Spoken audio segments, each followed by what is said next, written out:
কেবল যার হারাই শুধু সেই জানে আপনজন হারানোর কি কষ্ট কি যন্ত্রণা। প্রতিদিন চারিদিকে কত চেনা অচেনা মানুষের মৃত্যুর খবর শুনি, মাঝে মাঝে তো আত্মীয়ের খবর শুনেও অনেক বেশি কষ্ট লাগে। কিন্তু এই কষ্টটা মানুষ তখনই একদম অন্তর থেকে ফিল করে যখন তার আপনজন মারা যায়। যখন আমার বাবা মারা যায় ঠিক তখনই কেবল আমি ফিল করি যে নিজের লোক মারা গেলে ঠিক কতটা কষ্ট হয়। এটা যার না হারিয়েছে সে আসলে কোনোদিনও বুঝতে পারবে না। আর এখানে তো সন্তান হারানোর বেদনা যা সব কষ্টকে ছাপিয়ে যায়। যার হারিয়েছে শুধু সেই জানে কত কষ্টের সন্তান আমাদের। এক একজনকে বড় করতে আমাদের কত আদর যত্ন ভালোবাসা শ্রম। নিজেদের দিকে তাকাই না, শুধু ওরা ভালো থাকবে বলে নিজেদের সবটুকু উজাড় করে দেই যাতে ওরা ভালো থাকে, ওদের কোনো কষ্ট না হয়। একটু হোঁচট খেয়ে পড়ে গেলেই আমাদের বুকের ভেতরটা মোচড় দিয়ে উঠে। এই না জানে আমাদের কলিজার সন্তানটার কত কষ্ট হলো, আর সেখানে পুরো শরীরটাই ঝলসে গেছে, উপর থেকে চামড়া উঠে গেছে। এটা কোনো বাবা মা কিভাবে সহ্য করবে? বারবার শুধু আমার ওখানে আমার ছেলেমেয়ের কথা মনে পড়ছে। মাবুদ তুমি সবাইকে এই শোক সহ্য করার শক্তি দাও।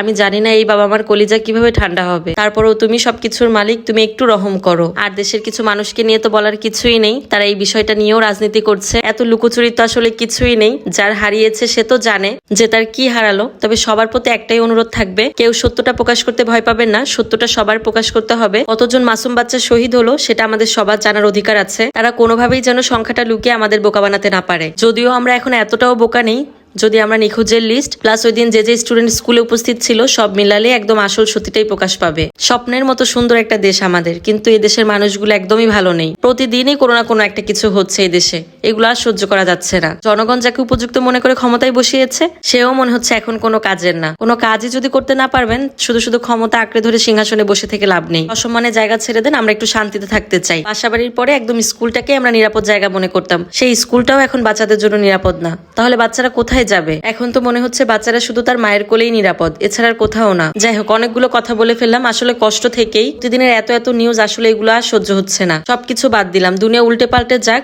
যা কিছু হয়ে যাক, কোনো কিছুতেই কিছু বলতাম না। কিন্তু যখন এখানে সন্তানের কথা চলে আসে তখন তো আর মাথা ঠিক থাকে না। ওখানে অতগুলো বাচ্চার ভেতরে আমার বাচ্চাটাও তো থাকতে পারতো। ভাই দুনিয়ার সবকিছু সহ্য করতে পারবো, কিন্তু সন্তানের কিছু হলে সেটা কোনোভাবেই সহ্য করতে পারবো না। সেখানে নিজের সন্তান না থাকলেও কোনো না কোনো মায়ের সন্তান তো ছিল, আর মা জাতি তো সবাই এক সন্তানের পুরলে সব মায়েরই বুকে লাগে। আল্লাহ তুমি আমাদের অনেক অনেক ধৈর্য দাও, শক্তি দাও, যাতে আমরা এই শোকটা কাটিয়ে উঠতে পারি। যাই হোক, আজকে অনেকগুলো কথা বলে ফেললাম, আসলে কষ্টটা বুকের ভেতর চেপে রাখতে পারছিলাম না। দেশের এখন যা পরিস্থিতি তাতে কারোই মন মিজাজ ভালো নেই। আল্লাহ তুমি সবাইকে রহম করো। মন মিজাজ তেমন একটা ভালো ছিল না, আজকে তেমন কিছু রান্না করিনি। মাইবিন মাহিরার জন্য কোয়েল পাখি ভুনা করেছিলাম, আর আমাদের জন্য আরেকটা তরকারি রান্না করা হচ্ছে, সেটা বাহিরের চুলায় রান্না হচ্ছে। ওই পার্সেলটা আমার 2 দিন আগে এসেছিল, সেটা একটু আপনাদের সাথে শেয়ার করলাম।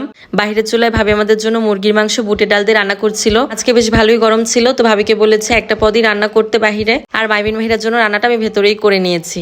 আজকের ভিডিওটা এখানেই শেষ করে দিচ্ছি। ভিডিওটা ভালো লাগলে একটা শেয়ার করে দিবেন। সবাই ভালো থাকবেন। আল্লাহ হাফেজ।